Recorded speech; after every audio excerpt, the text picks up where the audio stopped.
The lake lay quiet under a soft August sun, a sheet of blue glass folded into the dark green ribs of the Smokies.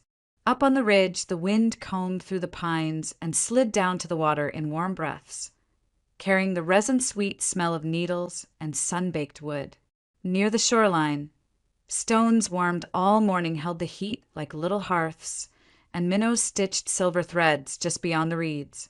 It was the kind of afternoon that asks for nothing, just a place to sit and listen. Helen Parker had chosen a flat rock the color of slate, shoes off, toes pressed to the sand where the water could come and go. A little boy crouched beside her, tan knees, bright eyes, a serious concentration that only children bring to tiny moving things. Every few moments he leaned forward, paused, and then pulled back quickly when a ripple licked the sand. He giggled, then pretended he hadn't, and Helen pretended she didn't notice, because that made the game better. She pointed to a patch of sun where the stones made a warm island. "There," she murmured, and he followed her finger. A lizard, small, quick, the color of wet bark, zipped from shadow to light, froze, and lifted its head like a king tasting his own air. The boy's breath caught. He eased his palm forward. Fingers splayed the way Helen had shown him, slow as whispering. The creature twitched and streaked 2 stones over, stopping again in a coin of sun. "Am I seeing a wildlife rescue in progress?" a voice said, amused and gentle. "Or an attempted jailbreak?" Helen looked up. The man stood a few steps back out of courtesy, as if careful not to scatter the moment. Early 50s, maybe. Broad-shouldered, but relaxed in a way that didn't ask anything of the world. Ball cap in his hand. A day's growth softening a face you'd call kind before you called it handsome. His eyes were light, lake-light, and he smiled without taking aim with it. "Depends who you ask," Helen said. "He thinks he's a zoologist. I'm lobbying for observer status." The boy flicked his gaze up, decided the new voice was friendly enough, and returned to his mission. "It likes the hot rocks," he announced in a hush. The man crouched, keeping his weight balanced back so the stones wouldn't clatter. "He's right," he said softly, parting a sliver of grass with 2 fingers. "See that? He's chasing the sun. Lizards are little solar panels." He set his cap down beside the boy and angled one flat pebble into another to make a shallow V. "If you guide him a little, not trap him, just guide, you might get a closer look." Helen watched the way he moved, careful, patient, teaching without making a show of it. The boy mirrored him, pebble to pebble, breath steady the way kids can be steady when it matters. The lizard darted forward, paused in the cradle of warm stone, and the boy held his hands like a shelter above it without touching, eyes wide, mouth open in a soundless wow. A beat later, the lizard made its decision and fled into the grass, gone except for the tiny tremble of a blade left swaying. That, the man said, is a successful scientific observation. The boy straightened, flushed with triumph. He picked up the cap, set it on his own head backward with ceremony, and then returned it to its owner as if returning a crown. "Thank you," he said, all seriousness again.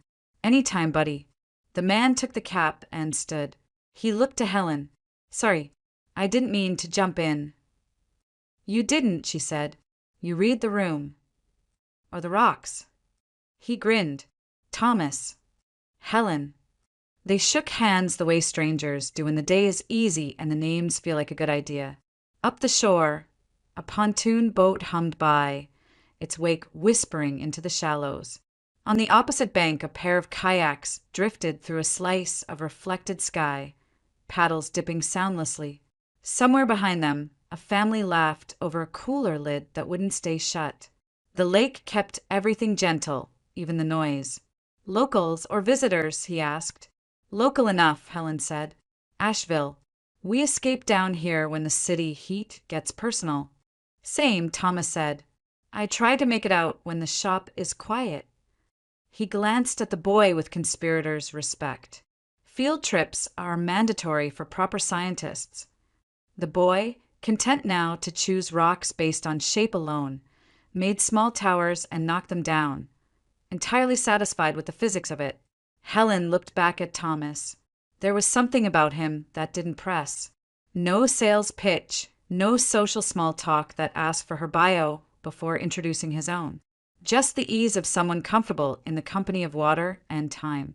It made her aware in that private way of how long it had been since a stranger's presence felt like permission to breathe deeper. "Thank you for the assist," she said. He would have engineered a full-scale lizard relocation without your V-shaped innovation.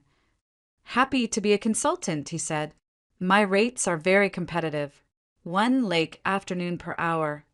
"Dangerous," she said, a corner of her mouth lifting. "You might get hired." They stood in a companionable quiet. No need to fill it, watching sunlight slide along the surface as a cloud wandered over and then away. The boy's towers grew more ambitious. Thomas tilted his head toward the treeline. "There's a short trail up there," he said. "Pine shade, good view back down the cove. If your scientist wants to test his climbing hypothesis." "He's working on a peer-reviewed stack at the moment," Helen said. "But the shade sounds perfect." Thomas nodded, accepting the answer as if it had been a plan they made together. He dusted his palms and took a small step back. "Well, I should go let the afternoon keep doing its job." She found herself not wanting to let the moment close without at least naming it. Not romance, nothing heavy, nothing invented. Just the honest recognition of a good presence where there hadn't been one a minute ago. "Thomas," she said, and he paused. "Thanks for the guidance. With the solar panel." He laughed quietly, eyes meeting hers. Sunlight clipped across them, and for a fleeting beat the lake put a shine on everything, as if to say, "Pay attention. This is how doors open," quietly with courtesy. "Maybe we'll see each other again," he asked, voice light, offering the idea the way he'd offered the Pebble V, guiding, not trapping. "Maybe we will," Helen said, and the water laid a soft lace at their feet, as if the lake itself approved. Late September turned Asheville golden. The air carried that quiet promise of fall, the kind that made you crave coffee before noon. Helen Parker parked her car outside a small downtown grocery, one of those local stores where the owner knew everyone by name and the smell of baked bread greeted you at the door. She didn't expect to see him there, Thomas Reed, the man from Fontana Lake. But as she reached for a basket, she heard his voice at the counter, calm and familiar, asking if they still carried the local honey he liked. When he turned and their eyes met, both froze for a second, as if the memory of sunlight and ripples from that day at the lake had followed them here. "Well, if it isn't the scientist's assistant," he said, smiling. Helen laughed. "And the lizard consultant himself." They fell into easy conversation, just as they had that afternoon. He asked about her son, how old he was now, if he still chased lizards. She told him Logan had started college in Charlotte, leaving the house quieter than she was ready for. He nodded, understanding in that way people do when they've known solitude too long. They ended up leaving the store together, each with a paper bag and no reason to part right away. He offered to carry her groceries to the car. She declined, but he followed anyway, joking that he'd take offense if she didn't let him at least earn half a point for chivalry. Outside, the breeze tugged at her hair, and something in the simplicity of it, the light, the warmth, the comfort, felt like coming home. He asked if she'd join him for coffee. She hesitated, then said yes. At the cafe on Lexington Avenue, they sat near the window, the hum of espresso machines weaving through their conversation. Thomas talked about his work, engineering projects for a small firm that specialized in retrofitting old machinery for new uses. "It keeps me busy enough to forget the world for a bit," he said.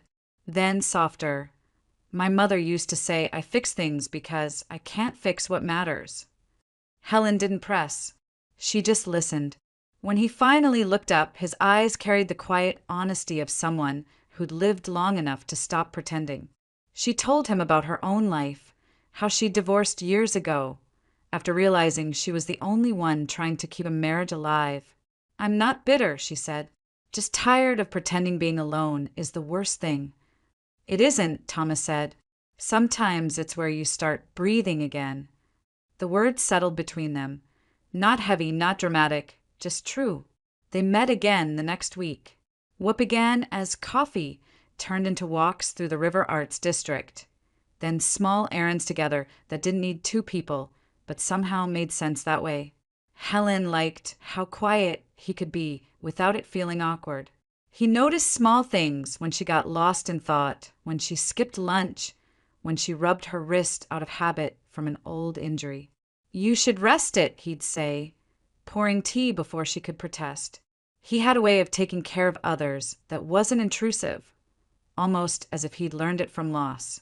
One evening, when the sky bruised into pink and violet, he invited her over for dinner. His home sat on the edge of town, a modest single-story with ivy creeping up the porch rail. The smell of garlic and rosemary greeted her before he did. Inside, candles flickered on the counter. "You cooked all this?" she asked. "That depends," he said, tasting a sauce. "Does reheating count as cooking?" But the meal was no joke. Grilled salmon, roasted vegetables, a bottle of wine that looked like it had been waiting for the right reason. Over dinner, they talked about nothing and everything. The weather, her favorite books, his mother's garden, the one he never managed to keep alive after she passed. She was the kind of person who believed every seed deserved a chance, he said, smiling faintly. "I guess that's how she raised me." Helen watched him for a moment. There was strength there, but the gentle kind, the kind that doesn't announce itself. She realized she'd forgotten what that looked like in a man. After the dishes were cleared, he offered coffee, but neither of them really wanted it. The evening had stretched into something fragile and beautiful, like a quiet song you don't want to end. They moved to the porch, the crickets tuning the night, the scent of pine soft in the air. She talked about Logan, about how motherhood had defined her so fully that she sometimes forgot the rest of herself. "He's grown now," she said, "but I still wake up thinking I should make him breakfast." "Maybe make it for yourself," Thomas said, voice low, not lecturing. "He learned that from you, how to take care of people. Maybe it's time you remember where he learned it." She smiled, not because it was clever, but because it was kind. They sat in silence, listening to the hum of the woods beyond the porch light. The world felt hushed, almost reverent. Thomas reached over, not to hold her hand, but to brush a loose strand of hair behind her ear, his fingers lingering just long enough for warmth to register. For the first time in years, Helen didn't feel the weight of expectation or the echo of disappointment. She didn't feel alone. The night folded gently around them, the lake's memory shimmering somewhere behind the stars. And as she drove home later, headlights cutting through the dark, she caught herself smiling, not from excitement, not from fantasy, but from something deeper. It was the rarest feeling of all, peace. 8 years passed almost without Helen noticing. What began as coffee and quiet dinners had folded seamlessly into a life. One built not on grand declarations, but on the small rhythms that made up ordinary days. She and Thomas never married. They didn't feel the need. Paperwork, they agreed, wouldn't make what they already shared any more real. They simply lived side by side in a modest house near the edge of Asheville, with a forest pressed close enough that they could hear the trees breathe when the wind moved through them. Every morning, Thomas rose first. He was the kind of man who liked the day before it was fully awake. By the time Helen walked into the kitchen, still half wrapped in sleep, he would have the coffee waiting, the smell filling the house before the sun had cleared the ridge. "You'll never convert me into an early bird," she'd mumble, and he'd smile, sliding a plate toward her. Toast, eggs, sometimes pancakes when he felt indulgent. Logan, her son, visited when work allowed, always greeted like family by Thomas. The two of them bonded easily, in that understated way men often do, talking about cars, music, or how to fix whatever needed fixing around the house. Logan once told her after a weekend visit, "He treats me like he's been my dad forever." Helen smiled and said nothing, but her chest ached pleasantly at the truth of it. Thomas never tried to replace anyone. He simply filled the space with quiet steadiness. Their life together found a pace that was gentle and predictable. On weekends, they drove out along the Blue Ridge Parkway with the windows down, the air carrying the sharp scent of pine and rain. Sometimes they stopped at roadside fruit stands or hiked short trails to waterfalls that seemed to appear only for them. At home, they tended to a small garden behind the house, a mix of wildflowers, herbs, and tomatoes that Thomas insisted on growing despite the deer that often helped themselves at night. Helen laughed about it, saying he was feeding the neighborhood wildlife, and he'd answer, "That's fine." They were here first. Evenings were her favorite. They'd sit on the porch swing, wine glasses resting on the wooden railing, listening to cicadas hum as dusk stretched over the hills. He'd tell her stories about his work, about how machinery sometimes behaved more predictably than people, and she'd talk about her clients, the endless paperwork of accounting, and the small dramas of human nature hidden in numbers. They didn't need constant conversation. The silence between them was never empty. Sometimes, when she caught his reflection in the window, his shoulders relaxed, his face calm in the fading light, she wondered how she had ever lived differently. There had been a time long ago when love had meant tension and doubt, when every quiet moment felt like the calm before an argument. Her ex-husband, Mark, had been charming when sober, cruel when not. He'd promised her stability but brought chaos instead. She remembered nights waiting for the sound of the door, not knowing which version of him would walk through. She remembered the exhaustion of explaining, forgiving, and starting over again and again until the hope wore thin. Thomas never asked about that life, though he must have known pieces of it. Once, after she woke from a nightmare, shaken, heart pounding, he only said, "You don't have to tell me. I just need to know you're safe now." And somehow that was enough. Years rolled by in their quiet rhythm. They built traditions, Sunday breakfasts on the porch, movie nights with too much popcorn, annual trips to Fontana Lake where it had all begun. Each time they returned, the water shimmered the same, though they were older, softer around the edges. Neighbors called them the Reeds, assuming they were married. Helen never corrected anyone. It didn't matter. What they had didn't fit into neat definitions. It was partnership, friendship, and something steadier than either of them had dared to hope for. On their 7th summer together, Thomas surprised her with a small bench he had built himself.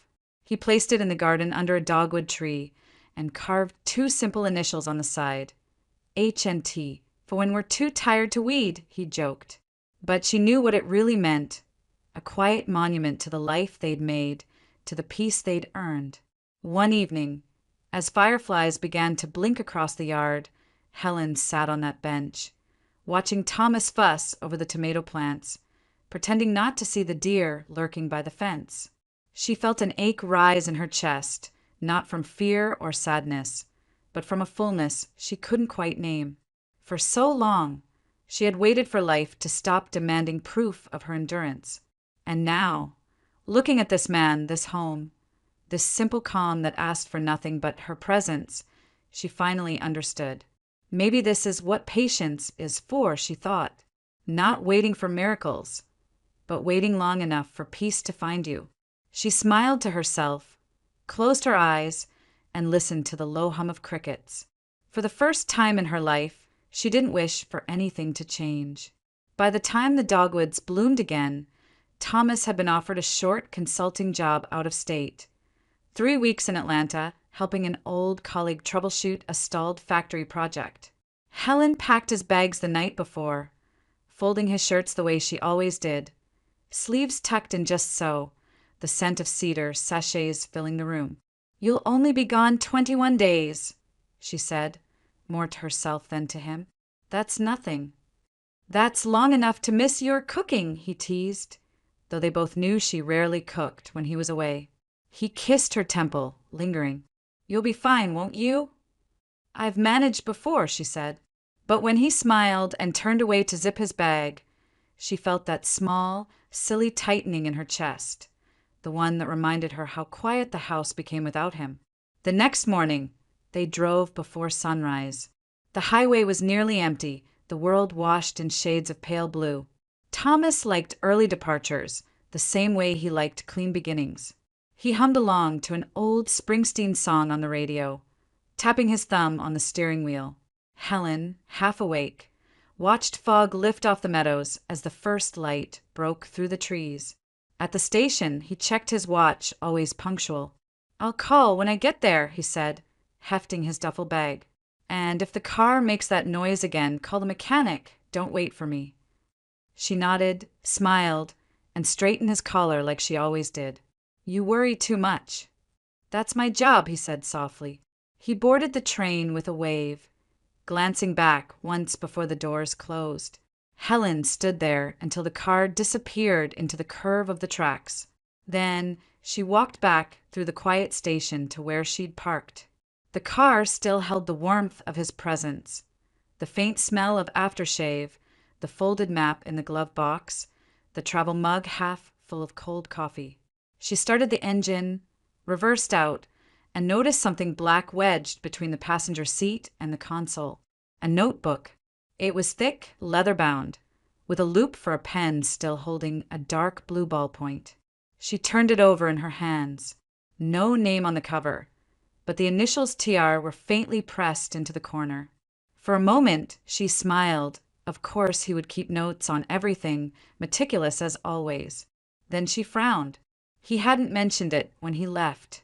At the first red light, she pulled out her phone, meaning to call him, but the train would already be out of range. He wouldn't check his messages until evening. She set the notebook on the passenger seat and told herself she'd send it by mail. But by the time she reached home, the small object had grown heavier in her mind. It wasn't suspicion. Thomas had never given her reason for that. It was something else, a stirring of curiosity she couldn't quite name. She placed the notebook on the kitchen counter, meaning to forget it. But each time she passed, the dark cover caught the light, as if it were breathing quietly, waiting. By late afternoon, she gave up pretending. She made tea, sat on the couch, and opened it. The first pages were ordinary. Project notes, to-do lists, sketches of machines with his precise handwriting marking angles and numbers. She flipped through absently, smiling at the predictability of him. Then, somewhere in the middle, a line stopped her. Caroline, January 5th. I drove by the hospice again. The lights were still on in her room. Helen froze. Caroline. The name appeared again, underlined this time. And another, Emily. Emily starts school tomorrow. She looks so much like her mother it hurts. Her pulse quickened. She turned the page, then another. The entries weren't technical anymore. They were memories, fragments of something private and raw. I promised I'd find her if I ever could. Caroline made me swear it. I never did. Helen closed the book halfway, staring at the wall. She knew she should stop. This wasn't meant for her. She should have never opened it. But her hands didn't listen. They moved on their own, flipping another page. 8 years, and I still see her face in every crowd. Emily would be a grown woman now, maybe married, maybe still waiting for answers she'll never get. Helen's breath caught. The name repeated like a heartbeat. Caroline, Emily, Caroline. The writing grew unsteady, the tone different from the calm man she knew. It was grief, unfiltered and old, but alive. She read another line. If only I had told Helen. But what right do I have to reopen a past that should have stayed buried? Her throat tightened. The cup of tea had gone cold beside her. She shut the notebook at last, as if closing it could undo what she'd seen. The silence of the house pressed around her. Guilt bloomed first, sharp, immediate. She had invaded something sacred. But under it, fear stirred too. Not the fear of betrayal, but of what this might mean for him, for them. Who was Caroline? A lost love, clearly. But Emily? The way he wrote about her, it wasn't just memory. It was responsibility. She stood, pacing, the notebook still in her hand. She told herself she wouldn't read more, that she'd give it back untouched and confess what she'd done. But a small, stubborn part of her, the part that had survived disappointment and lies before, whispered that she needed to know the truth before facing him. Helen walked to the window. Outside, the light was fading, the garden she and Thomas had tended slipping into shadow. She looked down at the notebook once more, at the imprint of his initials. Her heart pounded with a strange mix of shame and compassion. This isn't just a journal, she thought. It's a map of something unfinished. And though she didn't know why, she felt certain of one thing. Whatever story lay inside those pages, it wasn't over yet. Helen sat at the kitchen table long after the daylight had drained from the windows. The little black notebook lay open in front of her, its pages curled slightly from her touch. She had promised herself she would stop, that she'd seen enough. But something about the final line she'd read wouldn't let her go. The words clung to her chest, whispering that she hadn't reached the end of the story yet. With a slow breath, she turned another page. March 14th. Caroline's handwriting trembled today. She knows. She didn't have to say it. I could see it in her eyes. The entry bled into another. She's tired. The doctors say the treatments aren't working anymore. I told her I'd come every day, that she wouldn't face it alone. She smiled like she always did, brave for my sake. God, she's always thinking of everyone else first. Helen's hands tightened around the notebook. Caroline. The name had weight now, a woman who had once filled Thomas's world with tenderness and loss. There was no anger in the way he wrote about her, only grief and guilt, layered over years like rings inside a tree. The next page wasn't in his handwriting.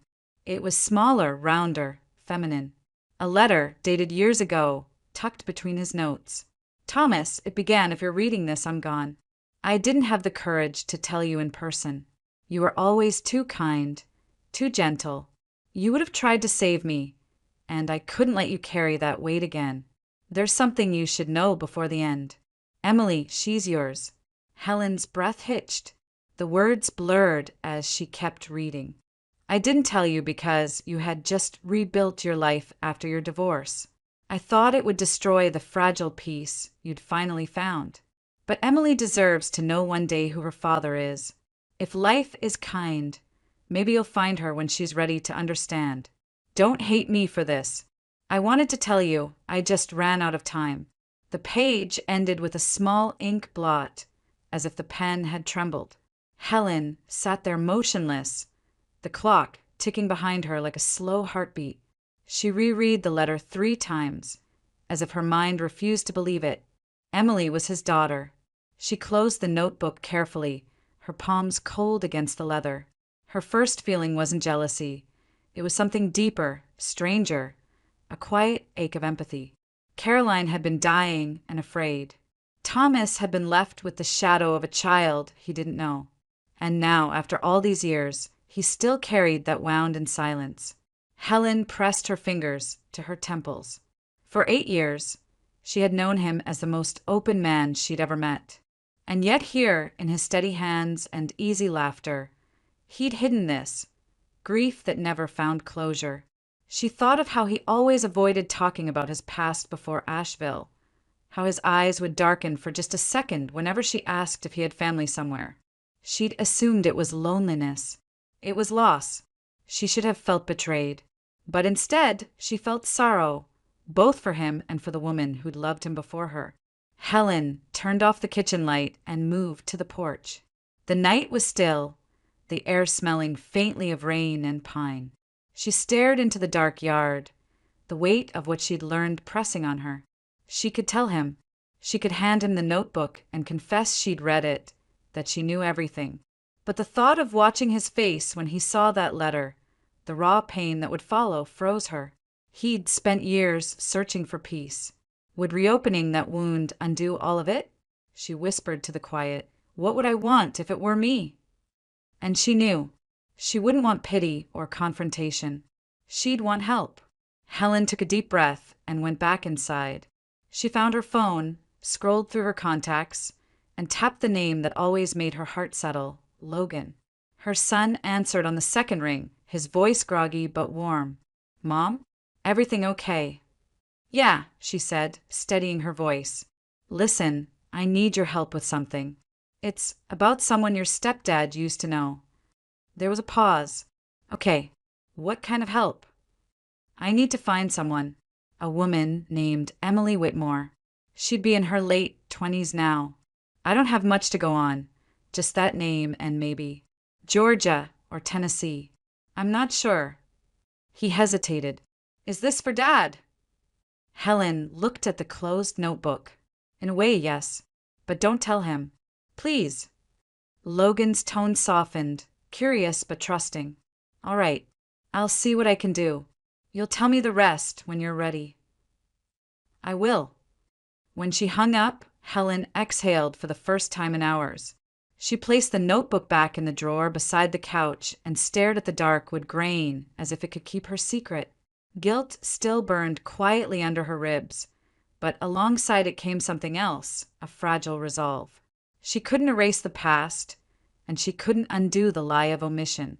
But she could give him the truth he'd been denied for too long. In the dim light of the porch, she whispered, "You'll have her, Thomas, one way or another." And though the night offered no answer, Helen felt certain the choice she'd made, between jealousy and love, between silence and compassion, was the right one. The following week unfolded in a blur of late nights and quiet secrecy. Helen tried to keep the rhythm of normal life. Work, garden, calls with Thomas in Atlanta. But every time she walked past the drawer where the black notebook lay, her thoughts strayed. The guilt hadn't faded. It had simply turned into purpose. She couldn't tell Thomas yet, but she could make sure the search he'd once begun didn't stay unfinished. Logan called one evening, his voice filled with that same energy he used to have as a kid solving puzzles. "Okay, Mom, I think I've got something. You said her name's Emily Whitmore, right? Born maybe late 90s. "Yes," Helen said, gripping the phone tighter. That's what the letter suggested. "There are a few possibilities," he said, typing in the background. "One in Spokane, one in Georgia, and two that don't have much public info. The one in Spokane is a photographer. Small business, wedding shoots mostly. The Georgia one works at a rehab center, according to LinkedIn." Helen took notes as he talked. She'd be around 28. Caroline, her mother, passed when she was still a child. The Spokane one, could she have family listed? "Let me check." A pause, more typing. "There's a mention of a mother named Caroline in an old community fundraiser post, in memory of Caroline Whitmore. That could be her." Helen's chest tightened. "That's her, Logan. It has to be. Want me to reach out?" "No," she said quickly. "Not yet. Let me try first." She hung up and sat at the dining table, the soft hum of the refrigerator filling the silence. On her laptop, she typed Emily Whitmore Spokane photography into the search bar. The screen filled with images, portraits, landscapes, weddings. The work was beautiful, full of light and life. Helen scrolled slowly, her eyes catching on one photo of a woman holding a camera, smiling shyly at someone off frame. Her hair was light brown, her expression open but cautious. She whispered the name to herself, Emily. After staring at the screen for what felt like hours, she opened a blank message on social media. Her fingers hovered over the keyboard. How did you start a conversation like this? How did you tell someone that a man they didn't know might be their father? She typed, erased, and typed again. Finally, she wrote, "Hello, Emily. My name is Helen Parker. I hope you'll forgive this message from a stranger. I believe I may have information about your mother, Caroline. It's something important, something I think she'd want you to know. If you'd be willing to talk, I promise I'll explain everything." Her hand trembled as she hit send. Hours passed. No reply. The next morning, she checked again before work. Nothing. That evening, still nothing. She tried to tell herself not to expect an answer right away. Emily had no reason to trust her, and even less reason to believe her story. By the third day, Logan called again. "Any luck?" "Not yet," Helen said. "She hasn't seen the message." "I can help boost the search," he said. "Sophie's good at that sort of thing."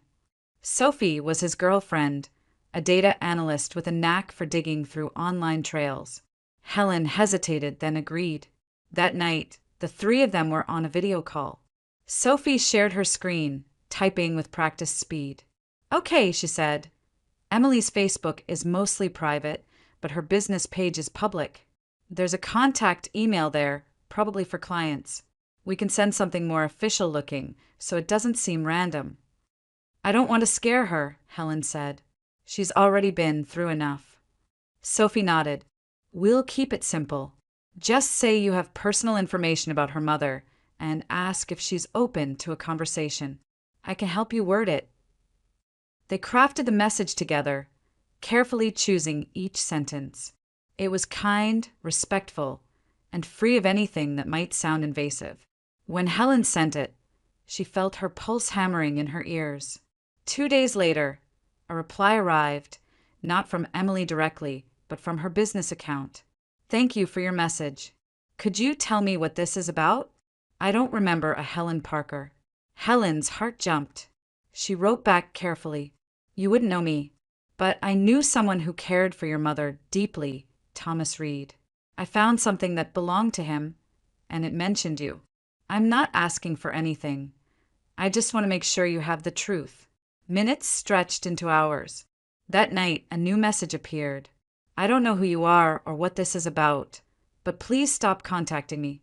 My mother passed a long time ago. I'm not interested in scams or emotional stories. Don't reach out again." The word stung, though Helen couldn't blame her.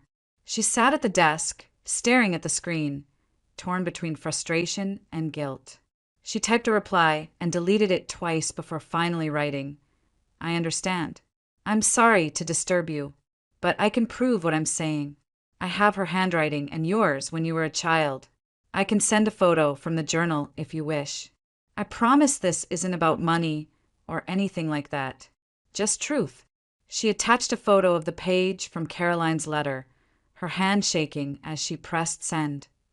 Then she waited for hours. Refresh. Nothing. Refresh again. Still nothing.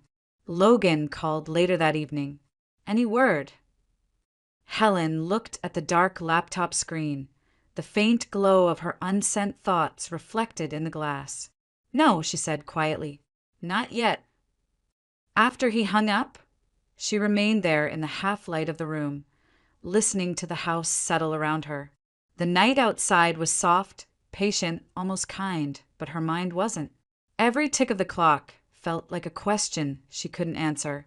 On the screen, the message thread stayed frozen. The last words marked scene 9:40, 2 p.m. Helen folded her arms around herself, eyes fixed on that unread silence, wondering if she had done the right thing, or if she had just torn open a wound that was never meant to heal. The message from Emily came almost 2 weeks later, long after Helen had convinced herself the silence was permanent. It arrived late on a quiet Sunday night when the house was wrapped in the sound of rain, and she almost missed the notification. "Ms. Parker, I've thought about your message. If what you said is true, I want to know. But I need proof. I'm willing to do a DNA test if that's really what this is about." Helen stared at the words, her heart thudding. She read them 3 times before exhaling a shaky breath. Proof. The one thing that could make this real. The next morning, she called Logan. "She's agreed," she said. He didn't hesitate. "Then we'll make it happen." They met at her house that evening, laptops open, searching for certified DNA testing services. Sophie joined the call too, helping them compare labs that handled family verification cases. They chose a reputable one in Seattle, a mail-in service that required just 2 samples, a cheek swab from each person. Discreet, fast, private. Helen's chest tightened when she saw the order confirmation. It wasn't the logistics that worried her, it was what came next. How do you take something so intimate from the man you love without him knowing? She told herself she'd find a way, not out of deceit, but out of love, because the truth belonged to him as much as it did to Emily. When the test kit arrived 3 days later, Helen hid it in the drawer beside the notebook. Each night after that, she found herself watching Thomas more closely, His gestures, his laughter, the lines near his eyes when he smiled. How could he not know that somewhere out there, a woman carried his kindness in her face? She thought about telling him the truth each time they sat down to dinner, each time he asked how her day was. But every time she opened her mouth, the words lodged in her throat. She couldn't shatter his peace until she was sure. One morning, he left early for a site visit. She stood by the bedroom door, watching him tie his shoes, humming softly to himself. On the dresser sat his hairbrush, still holding a few short strands of silver and brown. Her stomach twisted. After he drove away, she walked to the dresser, hands trembling. She lifted the brush carefully, plucked out 2 strands, and sealed them in the small collection envelope from the kit. Her breath came shallow, as if she'd done something forbidden. When she sealed the package later that day, she whispered a silent prayer that he'd one day understand. A week passed before the results arrived. Helen sat beside Logan at her dining table, both of them staring at the email notification on her screen. Neither spoke for a moment. "You ready?" he asked. She nodded. Her fingers hovered over the trackpad, then clicked. The report opened with clinical precision. Participant A. Thomas Reed. Participant B. Emily Whitmore. Below, a line of black text. Probability of paternity, 99.9%. The air left her lungs all at once. For a moment, she couldn't move, couldn't even blink. Logan leaned in, reading the words twice before exhaling. "It's her," he said softly. "It's really her." Helen pressed a hand to her mouth, her eyes filling. "Oh, Thomas!" They sat there in silence for a while, the rain tapping against the window, just like it had the night she'd first written to Emily. The relief was overwhelming, but so was the ache. She imagined him finally knowing, holding that truth, his eyes soft with gratitude and pain. He'd searched for years and never found her. And now, when the truth had finally surfaced, it came through secrecy instead of fate. Logan reached over, squeezing her hand. "You did the right thing, Mom." "Maybe," she said, her voice barely above a whisper, "but it still feels like a lie." "You did it for him," he said. "That's love, not betrayal." Helen managed a faint smile, though her heart ached with the weight of both. "He's been carrying this for so long, Logan. Maybe it's time someone else carried a piece of it for him." They printed the report and placed it in a plain folder. Helen tucked it beside the black notebook, sealing both away in the drawer again. She wasn't ready to tell him, not yet. Thomas deserved the truth, but he also deserved the right moment, the right piece to receive it. That night, after Logan left, she made tea and sat by the window with the notebook open on her lap. The pages smelled faintly of thyme and cedar. She turned to the letter again, tracing Caroline's handwriting with her fingertips. "Emily, she's yours." Tears came before she realized it. Not the sharp tears of pain, but the kind that arrive quietly when joy and sorrow share the same space. She wept for the woman who had loved Thomas enough to let him go, for the daughter who had grown up without knowing his name, and for the man who still hummed in the mornings, unaware that his lost past was finally reaching back to him. When the tears slowed, she looked out the window. The garden shimmered in the moonlight, rain still clinging to the leaves. Somewhere in the soft darkness, she felt the strange, steady calm of something righting itself in the world. For the first time in years, Helen cried not from heartbreak or loss, but from a rare, selfless joy, the kind that asked for nothing in return. She closed the notebook gently, pressing her palm against its cover as if sealing a promise. "Soon," she whispered into the quiet. "You'll know soon." And for the first time since she had opened that black leather book, she felt at peace with the secret she was keeping, not as a burden, but as a gift waiting for the right moment to be given. For days after receiving the DNA report, Helen couldn't stop thinking about the girl she had never met but already felt connected to. She wanted to write to Emily again, to tell her everything, but she hesitated. How do you tell someone that the life they've known is about to change? She checked her messages every morning, hoping for a sign that Emily had seen the results she'd sent. Proof, undeniable and pure. But silence lingered like a held breath.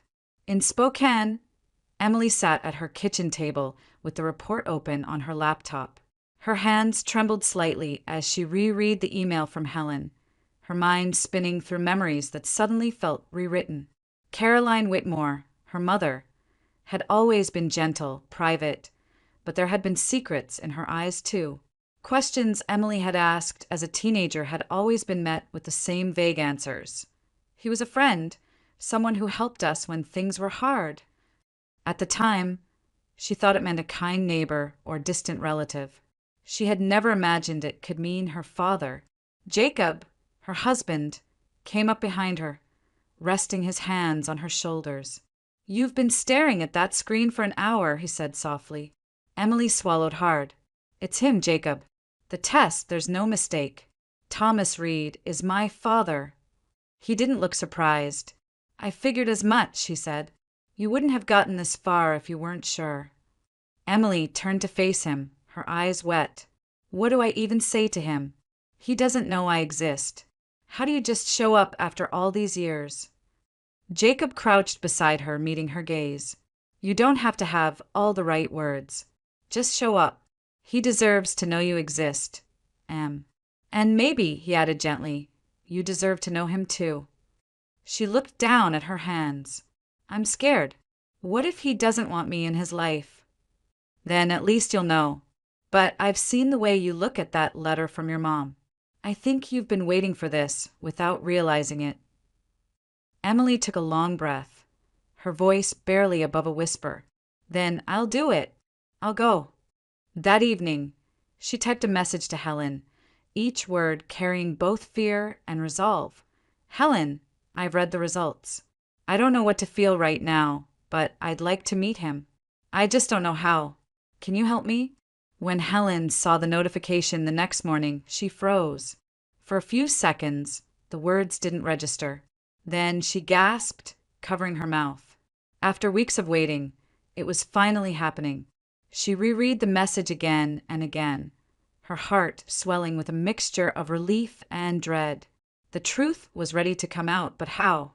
Thomas was still unaware. He'd returned from Atlanta 2 days earlier, tired but cheerful, bringing her a small snow globe from a gift shop and joking that it was the closest thing to winter she'd get this year. He had no idea that his life was about to shift beneath him.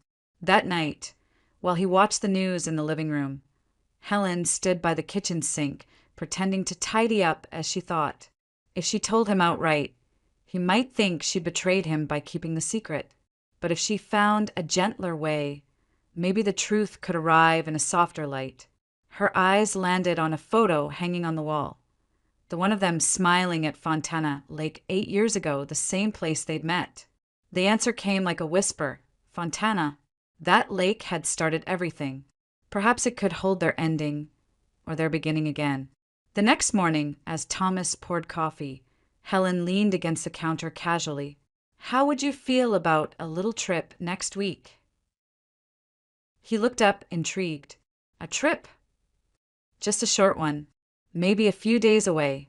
The summer's ending, and we haven't been back to the lake in years.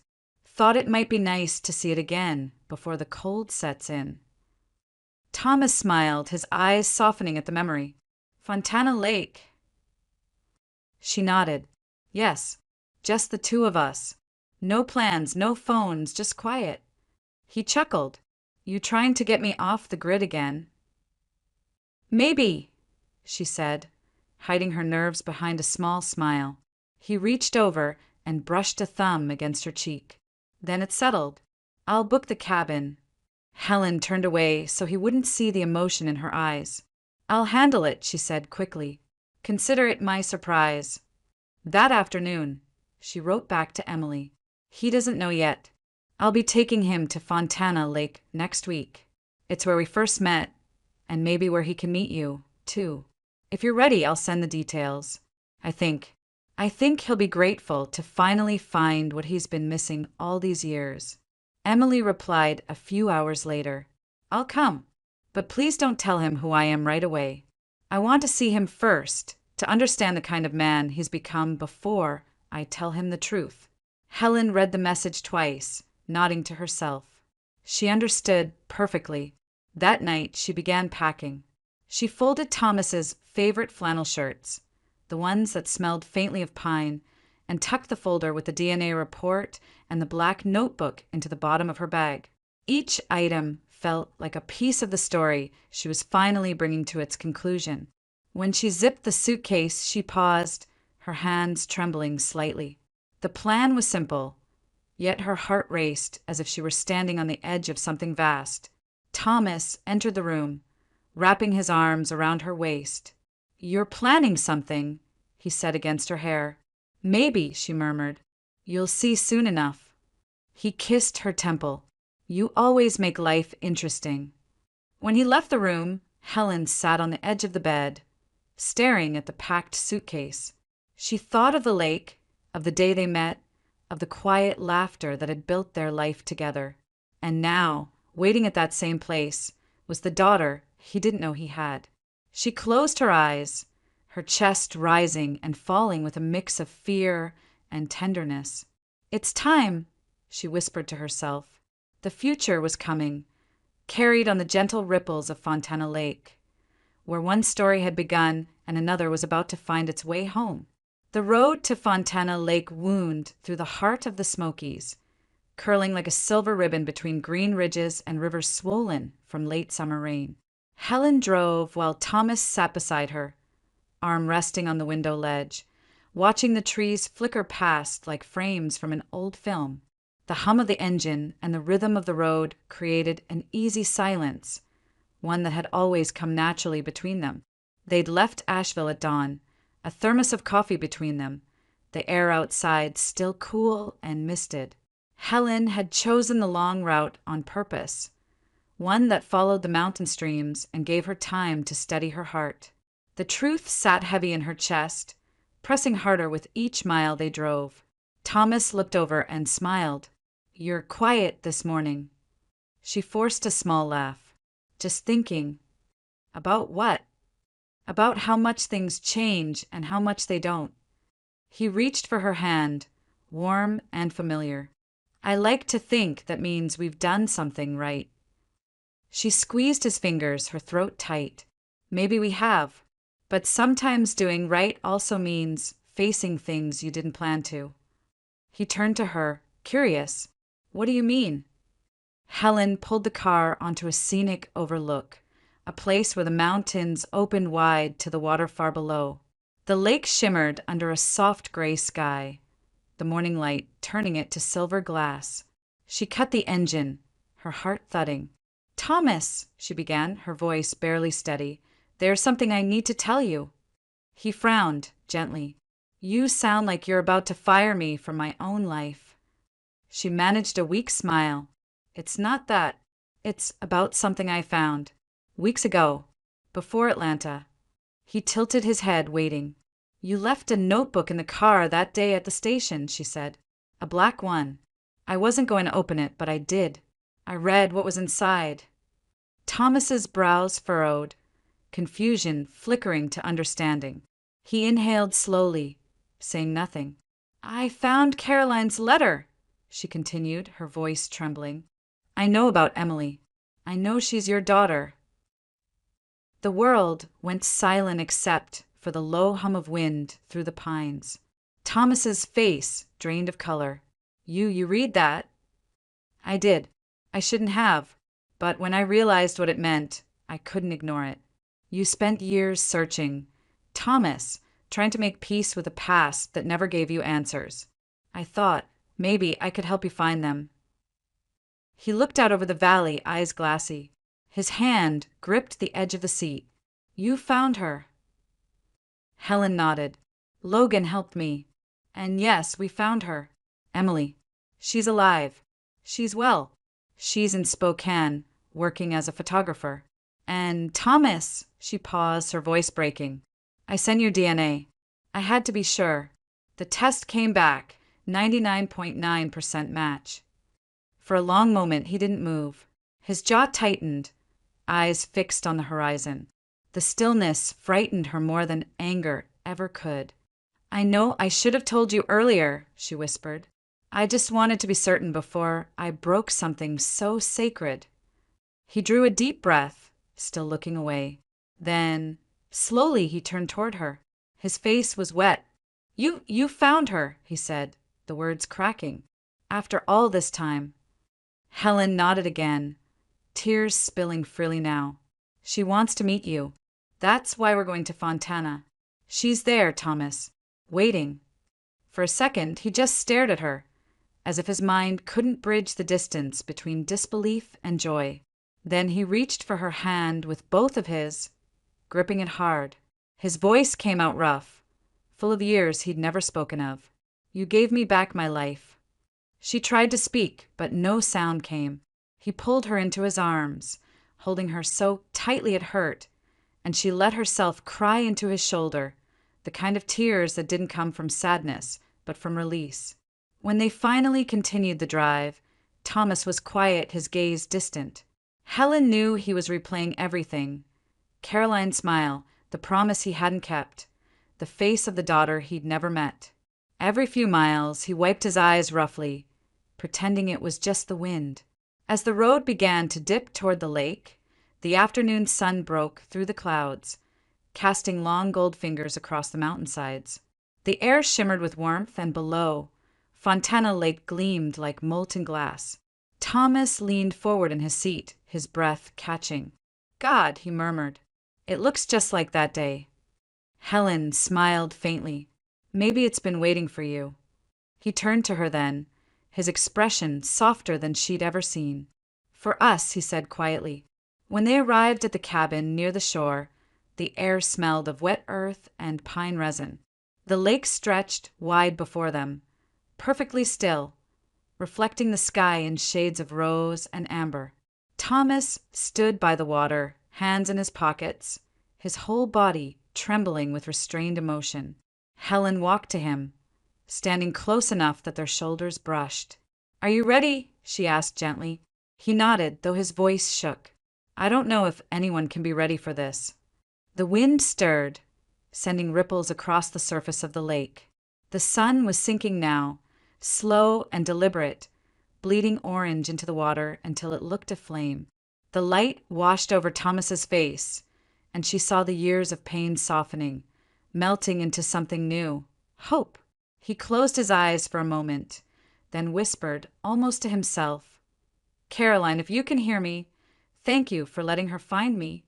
Helen reached for his hand, and he didn't pull away. They stood there together, silent, watching the lake turn to gold and then to glass again, as if the world itself had paused to bear witness. For Thomas, it was as if he were being born again, not into youth, but into forgiveness. And for Helen, it was the sight she had longed for most, the man she loved finally standing free from the weight of his past. As the last light folded over the water, their reflections blurred into one, the quiet before a reunion years in the making, carried by the same wind that had once brought them together. The morning at Fontana Lake arrived, washed in gold.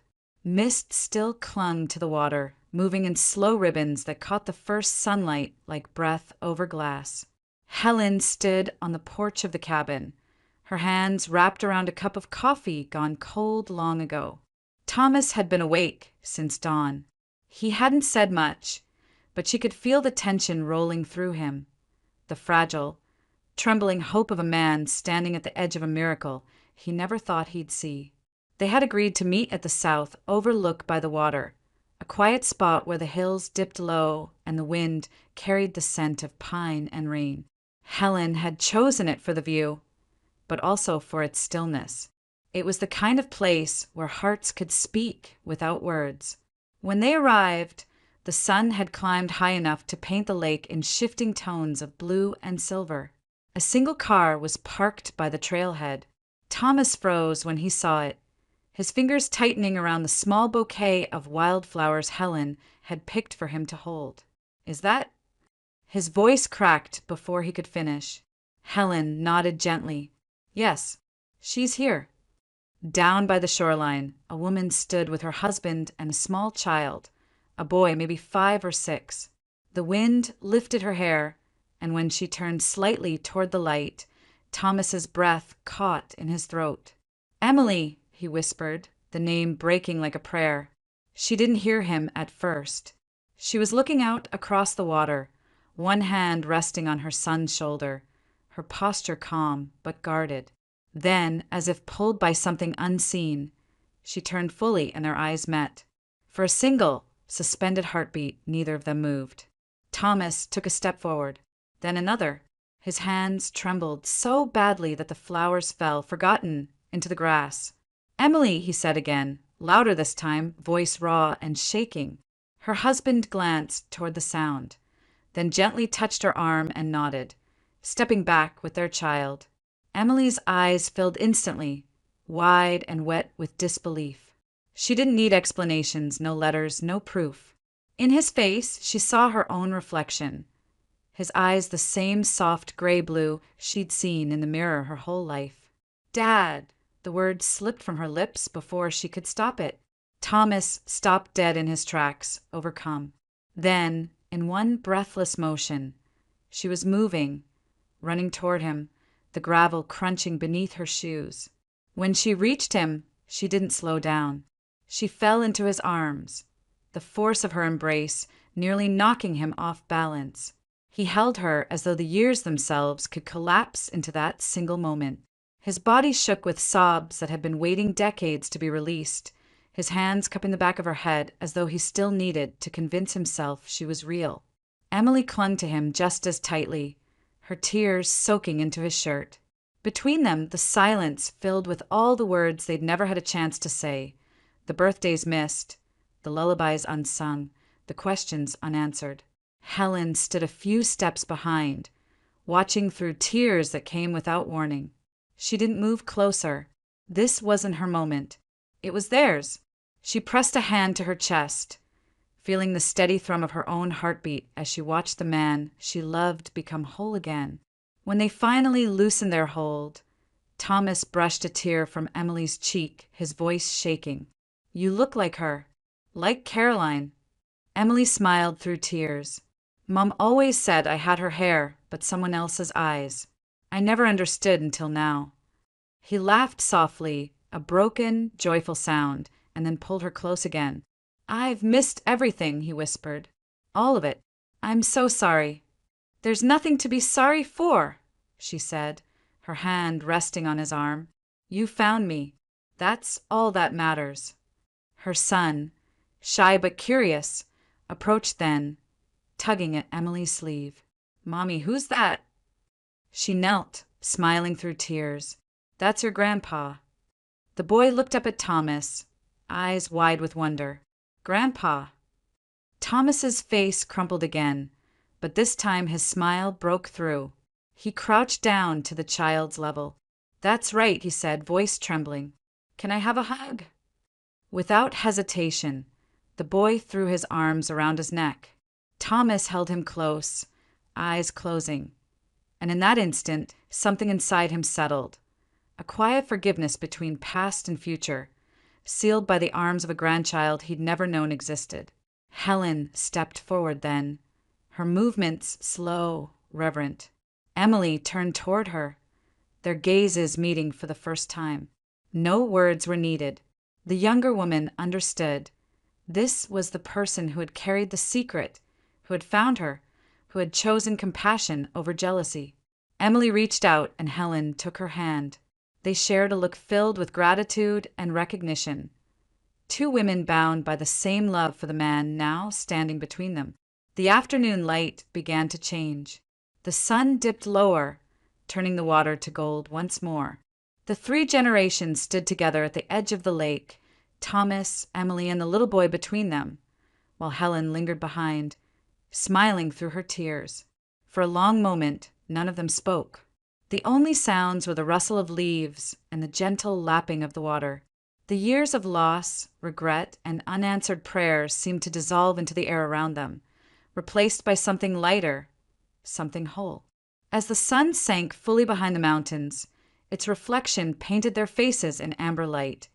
A father reborn through love, a daughter reclaimed from memory, a child bridging both worlds. Helen watched them and felt peace wash over her, deep and steady. She closed her eyes, letting the wind brush her hair, and for the first time in a lifetime, she felt time itself loosen its hold. The voice in her mind, soft, steady, certain, spoke the truth she'd come to understand only now, standing at the edge of everything that once was and everything that had begun anew. Sometimes the truest revenge against time is forgiveness. The sun slipped below the horizon, and the water, now still as glass, reflected the glow of 3 generations bound together, not by blood alone, but by grace. And in that quiet, final light, the world exhaled as if it, too, had been waiting for this reunion all along.